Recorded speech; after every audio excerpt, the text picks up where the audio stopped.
Hello and welcome to the 14th edition of the Meyer Memos. Today is December 4th, 2020. Tuesday, December 8th, we have a staff meeting at 8 a.m. The code is OLI staff meeting. And the agenda, we will discuss our site improvement plan, which we haven't discussed for a while, as well as the climate survey results. Wednesday, December 9th, we have no ISST meeting. There will be a swim meeting at 11 a.m. Thursday, December 10th, there is EL access planning taking place at 1 p.m. Eve, Amy, Jill, and myself will take part in that. The district elementary math cohort meeting will take place at 4 p.m. Tyler and Aaron will represent Olson, and there'll be more information to come.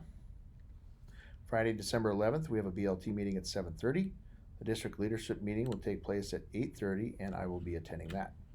Restorative practices, as you know, that we were going to start that this year, but we put it on pause, and I'm going to pause it until 2020 in the fall. The reason being is we have a lot of things going on and taking place, and I want to do a good job with this.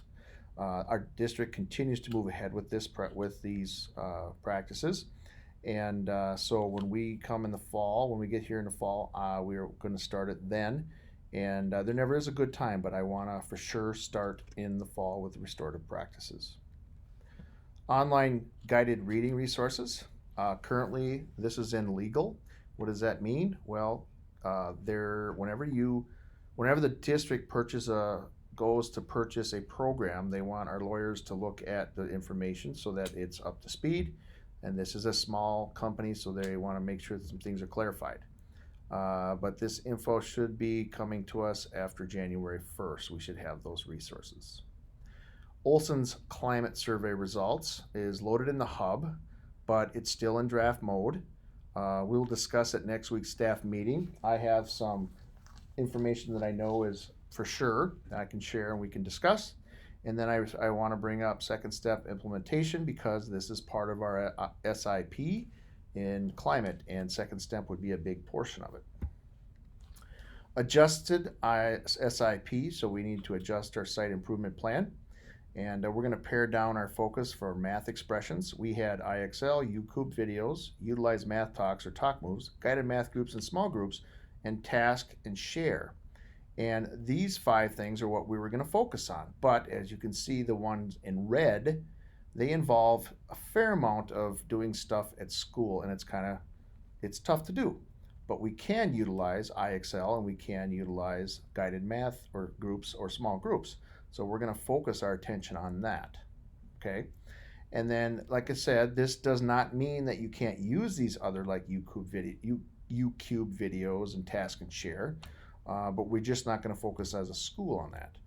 The district math leadership, as I said, leadership team is going to meet next week, and we'll have more information after that.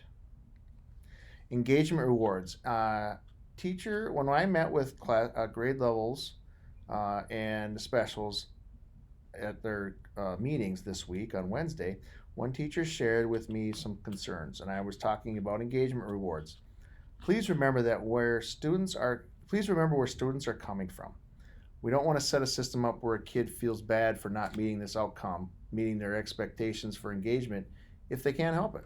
So they may be in a bad predicament and we can't help it. So we're very good at always trying to look at what could be happening, but I just want to continue to remind us about that.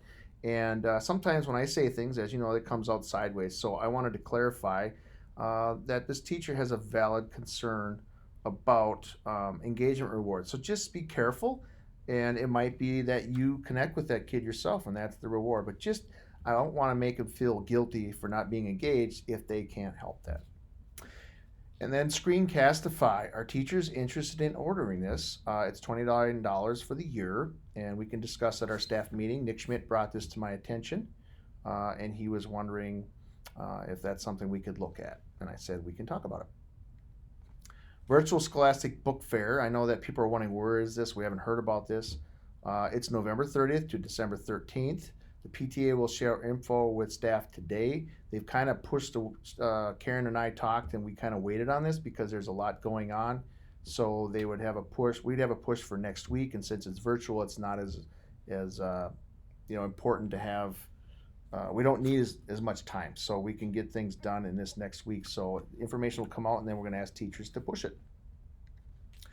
And then culture sustaining discourse. I wanted to talk about some different things that can help in the classroom.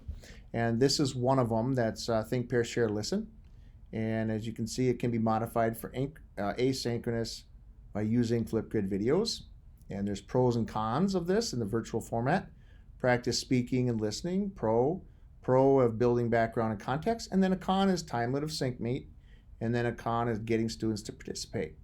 Steps for implementation is model in a large group setting a couple times so that students see how it's done. Set up expectations and roles, and then set up time limits, sentence starters, when back in the whole group, choose a few students to randomly share what they've heard partners say, like use popsicle sticks or whatever you use to call on kids. And then some resources for this are A, B, C share, partner A shares information or an understanding.